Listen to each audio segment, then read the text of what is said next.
Olá, eu sou Juliana Lopes, sou nutricionista e ajudo homens e mulheres a ganharem massa muscular sem gastar muito, né? E o processo de ganho de massa muscular, conhecido também como hipertrofia muscular, gera muitas dúvidas, né? É um processo multifatorial. E nesse vídeo eu vou contar um pouquinho para vocês alguns detalhes, né? Então, tudo que você precisa saber sobre hipertrofia muscular. Antes de começar, deixa eu me apresentar, né? Como eu falei, eu sou Juliana Lopes, eu sou nutricionista, me formei na UERJ em 2015 e logo depois que eu me formei, eu já entrei numa pós-graduação de nutrição esportiva e estética. Eu adoro essa área, né? Eu sempre pratiquei atividade física e vi aí na nutrição esportiva uma forma de associar a minha paixão pela atividade física à profissão também.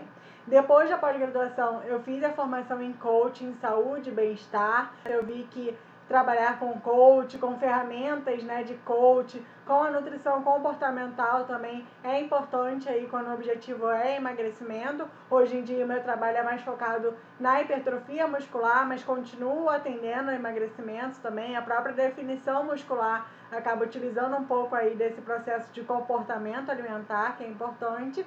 E desde que eu me formei, eu atendo aí, comecei atendendo em academias, fazendo atendimento domiciliar e atualmente eu atendo apenas em consultório particular. Antes de tudo isso, né, eu já praticava musculação, eu pratico musculação há mais de 9 anos, então eu estou aqui não só como nutricionista, mas como praticante também da musculação e quero compartilhar um pouquinho com vocês a minha experiência e tudo que eu sei aí que eu aprendi ao longo desse tempo. Então, quando a gente fala em hipertrofia muscular, é importante que venha logo na sua cabeça, né, o termo musculação, porque na verdade a musculação é a modalidade mais eficiente em gerar hipertrofia muscular.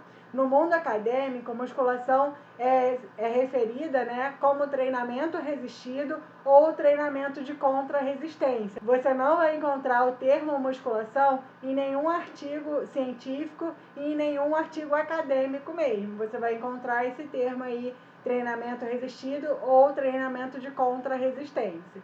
E esse tipo de treinamento vai utilizar equipamentos, né, com peso ou então o próprio peso do corpo. Então, se a gente for pensar a barra fixa, a flexão, são exercícios de musculação e que podem ser feitos independente de aparelhos. A musculação ou treinamento resistido é uma das modalidades mais eficientes, como eu falei, para gerar ganho de massa muscular e manutenção dessa massa muscular também, né? E aí eu vejo que no consultório tem muita gente que fala, Juliana, mas a musculação é tão ingrata, né? É só ficar uma semana sem ir para academia que o resultado todo vai embora. E se você for pensar, a musculação, o exercício, o treinamento é uma habilidade como qualquer outra coisa. Se você fala inglês fluente, mas você fica uma semana, fica um mês sem ter contato com a língua, você também vai perder um pouco essa habilidade. Vocês têm que pensar em musculação como tomar banho, como escovar o dente, né? Tem que ser uma rotina diária. Se não diária, pelo menos ali com uma certa frequência semanal. Porque se você faz um dia sim, 10 dias não, um dia sim, 20 dias não, aí consequentemente você não vai ter o resultado que você deseja e não vai conseguir manter esse resultado, né? Que o mais importante do que alcançar o resultado é você conseguir manter. Então, inclua aí a musculação como rotina diária, né? Como rotina ali sagrada do seu dia a dia, ok? A musculação, além de ser uma excelente modalidade em gerar ganho de massa muscular, ela também vai modelar o nosso corpo, né? Então, não só quem quer crescer e quem quer ganhar massa muscular, mas também as mulheres que querem reduzir esse percentual de gordura, querem ficar mais torneadas, né? Com menos celulites, querem ficar mais durinhas. Então, a musculação também vai ser indicada nesse caso aí de mulheres que querem modelar seus corpos, né? É um método de treinamento totalmente adaptável ao praticante, com baixo risco de lesão, teoricamente, né? Porque hoje em dia é tanta gente fazendo besteira na academia que acaba aumentando o risco de lesão. Mas se você faz certinho aí com orientação, né? Não faz nenhuma besteira, você não vai ter um risco muito grande de lesão. Além de melhorar também outras capacidades como flexibilidade, força, potência, resistência muscular e a própria hipertrofia muscular, que é o tema desse vídeo. E ser adaptável a praticante quer dizer que desde o vovozinho lá até o adolescente podem praticar musculação, né? Mesmo pessoas que têm alguma limitação, que têm alguma lesão já pré-existente, podem fazer musculação adaptada. Então é uma modalidade que é totalmente adaptável aí, independente do indivíduo. E mesmo que você pratique outros exercícios, como a corrida, como bike, né, o próprio crossfit, você fazendo uma musculação bem feita, né, uma musculação como base, você vai melhorar o seu rendimento aí nesses outros esportes e outras modalidades. Eu costumo dizer que a musculação é a mãe de todos os outros esportes e modalidades esportivas, né? Porque você precisa ter uma musculatura bem desenvolvida, bem trabalhada, para você poder correr melhor, para você poder nadar melhor, para você poder pedalar melhor. Então a musculação vai ser aí a mãe de todos os outros esportes. E esse trabalho aqui, feito em 2013,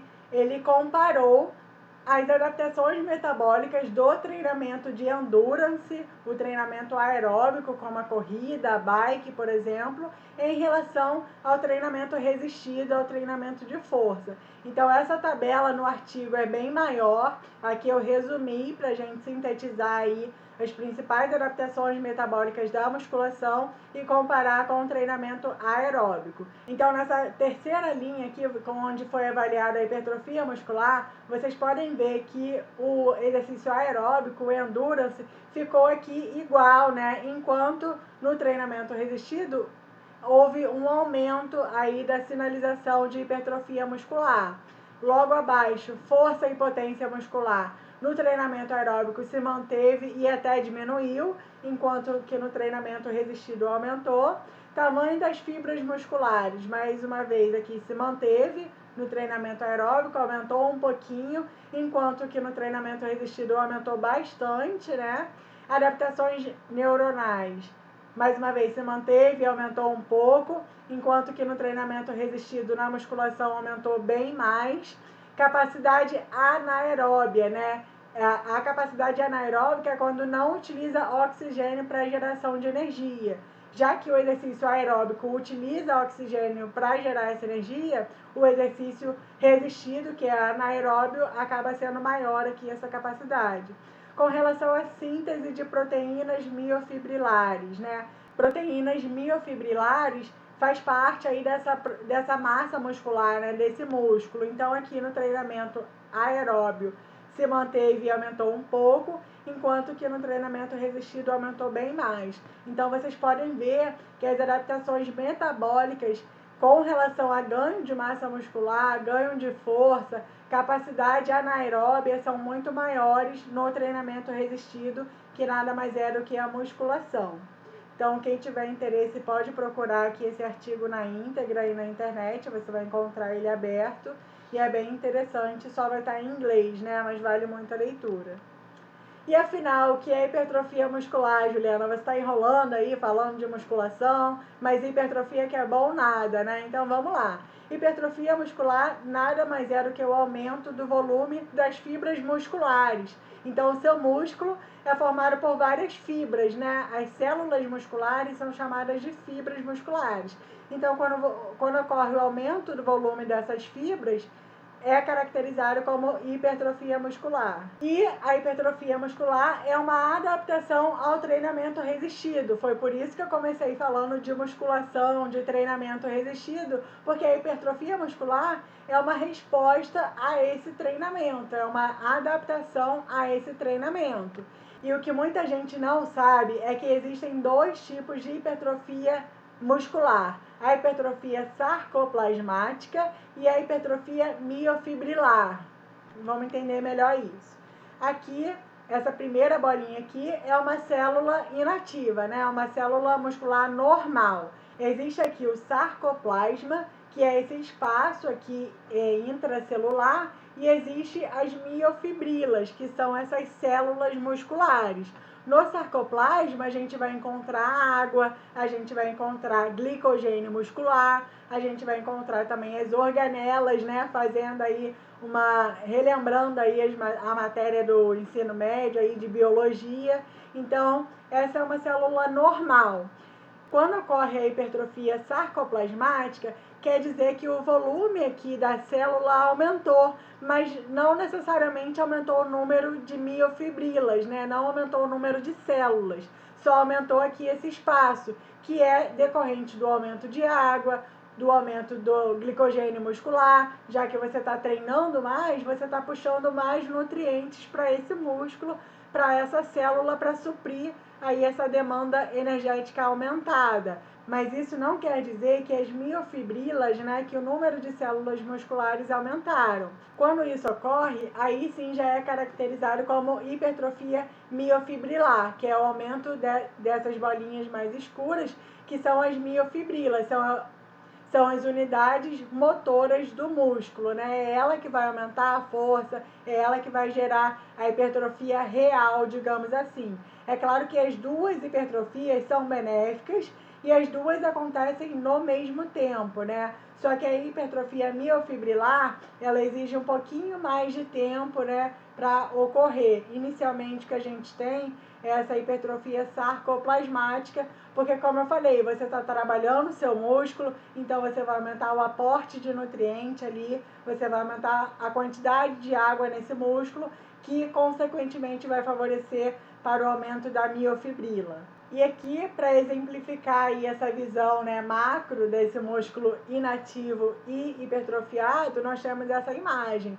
Então, aqui o músculo atrofiado ou inativo de uma pessoa que não treina, e aqui ao lado o músculo já ativo e hipertrofiado. Então, a estrutura é a mesma. O que aumentou foi o tamanho dessas células, né, o tamanho dessa musculatura, aí como resposta, como adaptação ao treinamento de musculação. Então, falando de treino, né, nós já falamos aí a base desse treinamento, e eu não sou profissional de educação física para entrar nesse quesito, mas aqui eu vou pontuar algumas coisas importantes que devem ser levadas em consideração quando o objetivo é a hipertrofia muscular. Então, o primeiro é a periodização, é você ter um objetivo final maior, mas também definir pequenos objetivos, né? Pequenos espaços de tempo para você poder reavaliar, reformular essa estratégia, né? E ver aí se está tudo de acordo com o resultado que você espera. Então, para periodizar um treino, você precisa saber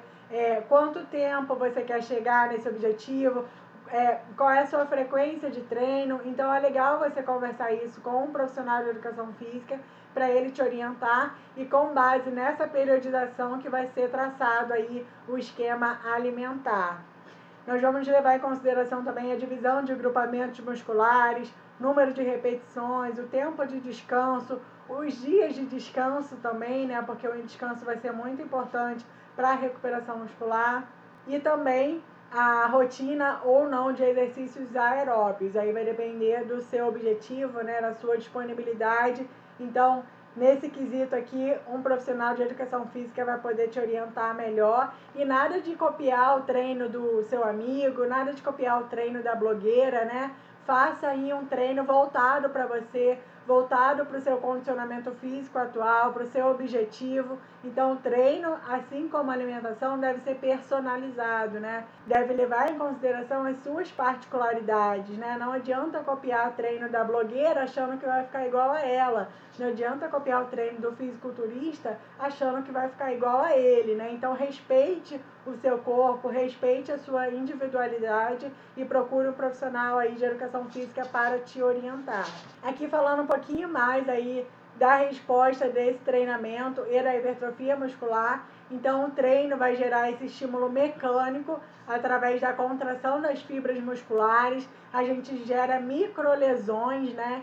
Então, durante o treino, você piora o seu músculo, você meio que maltrata ele, para que, consequentemente, com a alimentação, com o descanso, ele melhore, se recupere e aumente de tamanho. Então, ocorre realmente todo um processo inflamatório durante ali o treino e até depois, porque é em resposta a essa inflamação que o seu corpo, né, seu músculo vai aumentar de tamanho. Aqui é importante lembrar, né? O treino não tem que ser gostosinho, não. Você vai sentir dor, sim, e nada de tomar anti-inflamatório depois, porque senão você vai atrapalhar essa sinalização que é importante para que ocorra a hipertrofia muscular.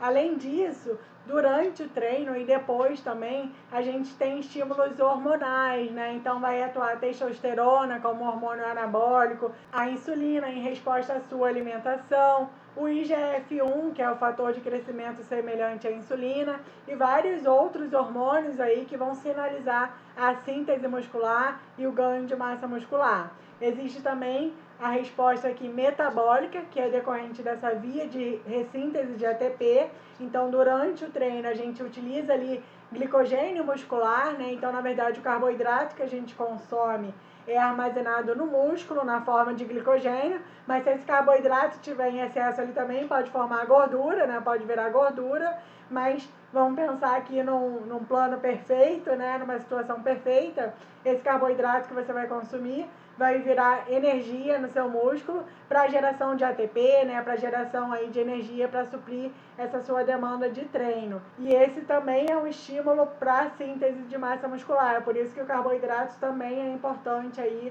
para esse ganho de massa muscular. E aqui ocorre também a migração de células satélites, que é como se fossem células tronco, né?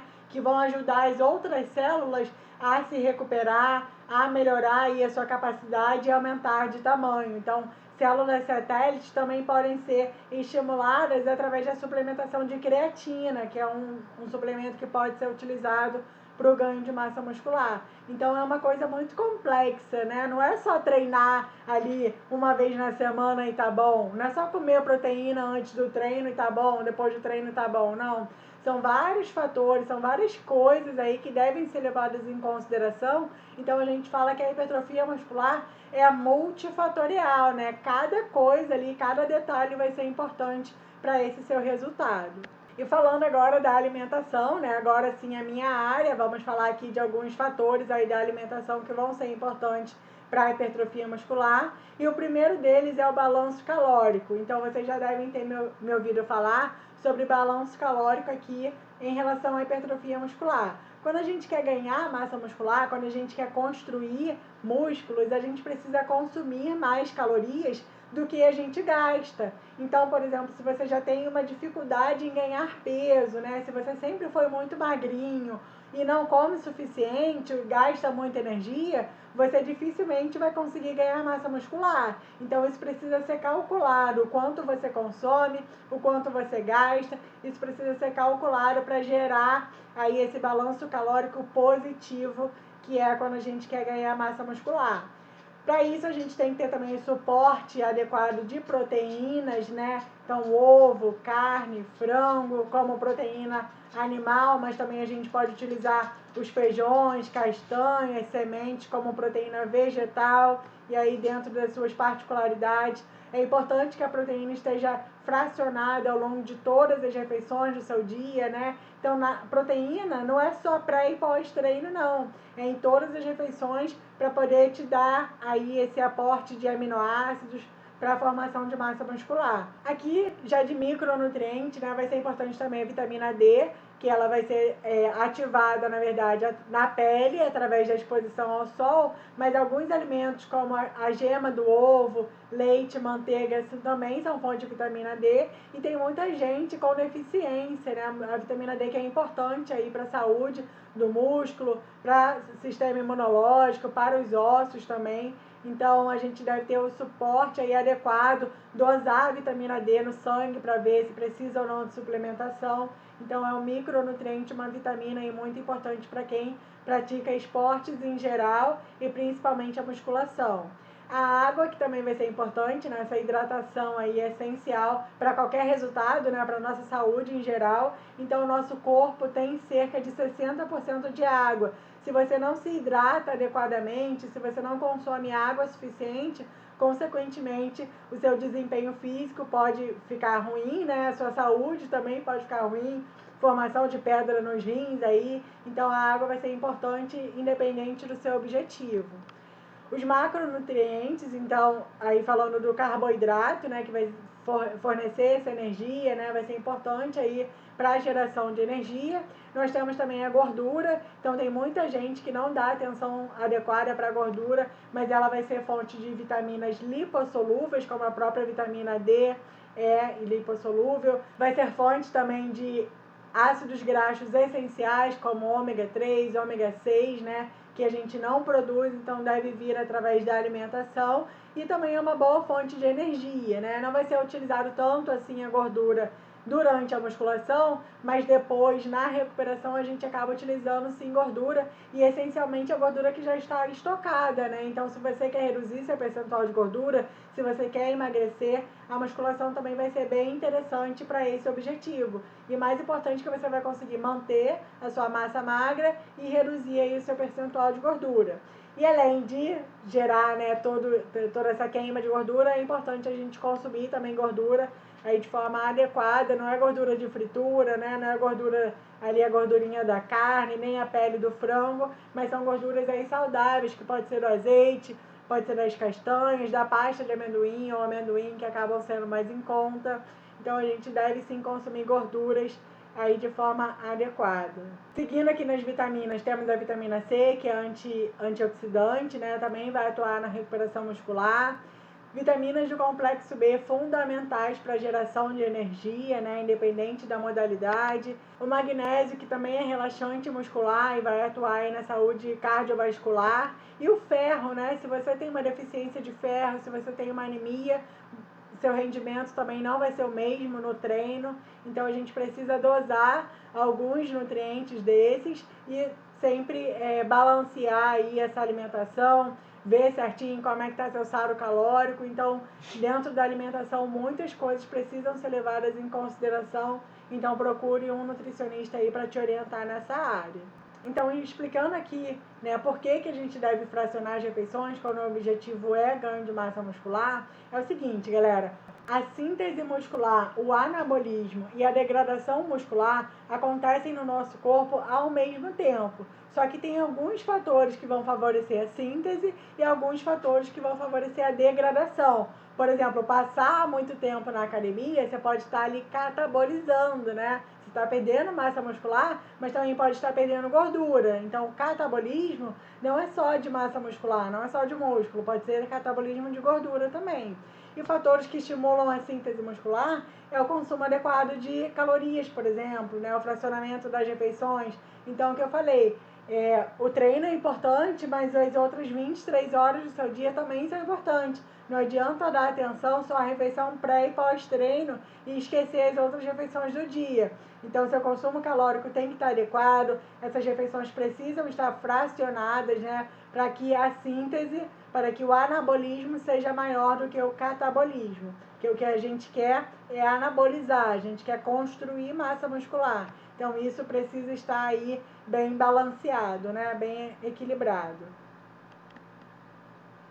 Então, no treinamento resistido, as proteínas vão ser importantes para adaptação metabólica, né, que a gente conversou anteriormente, para reparação muscular, para remodelação muscular, né, a formação dessas novas células, do novo tecido muscular, e também para o turnover, né, para a troca proteica que acontece no nosso organismo diariamente. Então, só de estar vivo, você precisa de proteína para formar pele, unha, cabelo, e se você treina, você precisa de mais proteína aí para a construção dessa massa muscular e recuperação desse tecido muscular.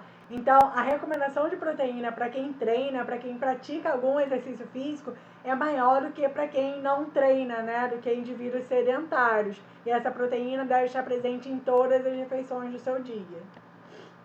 Aqui eu gosto muito de usar essa analogia, que é a do treinamento resistido da musculação com a construção de uma casa. Então, se você for pensar, o treinamento resistido é como se fosse a mão de obra, né? Esse pedreiro aí que está construindo a casa. E além do treinamento resistido, além da mão de obra, a gente precisa da matéria-prima. Então, o tijolo aí vai ser o aminoácido, né? Que vai construir essa casa, essa parede. além do tijolo, além do aminoácido que vai vir da proteína, a gente precisa ali do cimento, né? Então precisa do carboidrato, precisa das vitaminas, dos minerais, que são micronutrientes, e aí sim a gente vai formar essa massa muscular que vai ser a parede em si, vai ser aí essa casa, essa construção. Então não adianta treinar e não comer direito, não adianta comer direito e não treinar o suficiente. Então tudo precisa estar aí de acordo, tudo precisa estar se encaixando, né? Por isso a importância de ter um nutricionista, de ter um profissional de educação física te orientando, para que tudo aconteça aí como a gente planeja e que você tenha o resultado que você deseja, né? Falando um pouquinho sobre suplementos, né? Existem uma infinidade de suplementos no mercado, a cada dia surge uma marca diferente, uma promessa diferente. Aqui eu listei os que são mais comuns aí no ganho de massa muscular, que realmente podem te ajudar, mas não quer dizer que eles são obrigatórios. Por exemplo, as proteínas em pó, se você consegue consumir proteína através da alimentação, sem dificuldade na sua rotina, você não vai precisar de proteína em pó. Aqui falando um pouquinho sobre suplementos, né? Alguns suplementos mais utilizados quando o objetivo é hipertrofia muscular, mas isso não quer dizer que você precise utilizar suplementos. Se você consome, por exemplo, proteína suficiente através de uma alimentação, você não precisa usar proteína em pó, né? Whey protein, proteína da carne. Aqui o suplemento vai usar... Os suplementos vão entrar mais como coringas, né? Mais pela praticidade. A creatina, que pode ser utilizada também para ganho de massa muscular. O ômega 3, que muitas vezes a gente não consegue através da alimentação, então vai acabar tendo que suplementar. Mas é importante frisar que nenhum suplemento vai fazer milagre. Nenhum suplemento vai te dar resultado se você não estiver treinando e se alimentando direito.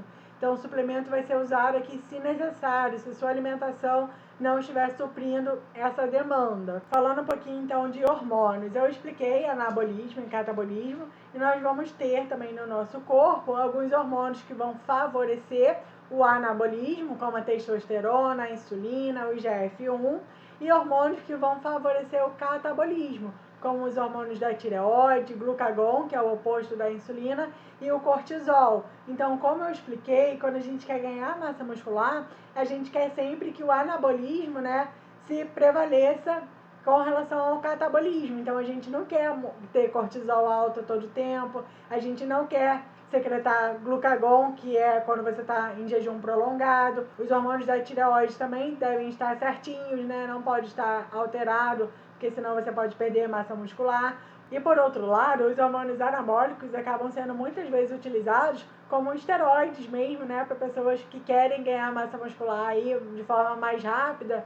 Mas se a gente for pensar, todo hormônio, né, todo medicamento sempre tem um efeito colateral. E muitas vezes a gente vai ter um resultado ali até absurdo, né, em um curto espaço de tempo, e depois que para de utilizar, você não vai conseguir manter aí esse resultado. Então a gente tem que colocar na balança, será que vale a pena utilizar algum recurso desse nível, né, desse estilo? Se não for a nível de competição, se não for aí realmente a nível de atleta, eu não acho válido a utilização de hormônios esteroides. A gente tem que sempre colocar a saúde em primeiro lugar, consultar aí médico, né, se você pensa em fazer o uso de algum desses hormônios, né, não fazer por conta própria, e lembrar sempre que hormônio nenhum faz milagre. Não adianta tomar hormônio, tomar testosterona e não treinar, e não se alimentar direito. Então, os fisiculturistas são muito exemplo disso, né? Ocorre sim a utilização de hormônios esteroides dentro do fisiculturismo, mas se o cara não treinar, se o cara não descansar, se ele não se alimentar direito, o hormônio vai ser indiferente ali naquela situação. Então, não pense que o hormônio vai fazer milagre, que é tudo à base de hormônio, que não é. Você pode, inclusive, ter aí a melhora da testosterona através de uma alimentação adequada, se sua vitamina D estiver adequada também. Só de praticar musculação, automaticamente você vai aumentar aí a sua produção de testosterona. A insulina a gente consegue secretar com o consumo de carboidrato, então a gente pode usar esses hormônios anabólicos de forma natural, né, a nosso favor, e não necessariamente precisando aí suplementar, né, ou repor nenhum tipo desse hormônio. Mas se for a sua intenção, se você tiver curiosidade, se você tiver intenção de fazer o uso de hormônios esteroides, consulte um médico, né, um endocrinologista aí para te orientar, fazer os exames certinhos, te acompanhar e não utilize aí de forma indiscriminada, porque o amigo falou, porque está vendendo na academia, né? Muito cuidado, porque rola bastante aí esse assunto dentro do mundo de musculação. E aqui o resuminho, então, né? Se você está comigo até agora, porque você realmente tem interesse aí nesse assunto, eu espero poder ter te ajudado aqui nesse vídeo. Eu pretendo fazer outros vídeos nesse formato. Então, se você gostou desse formato de vídeo, deixa seu comentário, me dê aí o seu feedback, que eu prometo fazer mais vídeos nesse esquema. Então, resumindo, hipertrofia muscular é multifatorial, não é só o treino que é importante, mas as 23 horas do seu dia também são, né? São as refeições, são o sono, é o descanso ali, então vários fatores vão influenciar nessa hipertrofia muscular. Suplementos não são essenciais, então faça exame, consulte um nutricionista. Você pode até economizar, né? Indo ao nutricionista, porque você vai ter já uma dieta planejada, não vai comer nem a mais nem a menos, e vão ser ali indicados suplementos realmente importantes para o seu caso. É importante fracionar as refeições ao longo do dia, ter o aporte adequado de proteína, de macronutrientes, né? Carboidrato, gordura, micronutrientes também, e de calorias para gerar esse balanço calórico positivo, que vai favorecer o ganho de massa muscular. E por último, hormônios não fazem milagres, né? Então não adianta se basear só em hormônios, se basear no resultado do atleta e não fazer o básico, que é o treino, a alimentação e o descanso. Então, galera, procure sempre profissionais, procure um médico, procure um nutricionista, procure um profissional de educação física para te ajudar. Se você gostou desse vídeo, já deixa seu like. Se você ainda não é inscrito no canal, se inscreva aqui. E dependendo do seu feedback, eu faço mais vídeos nesse formato de aula, né? Vídeo aula. E espero que tenha gostado, espero que eu possa te ajudar aqui com esse conteúdo. E até o próximo.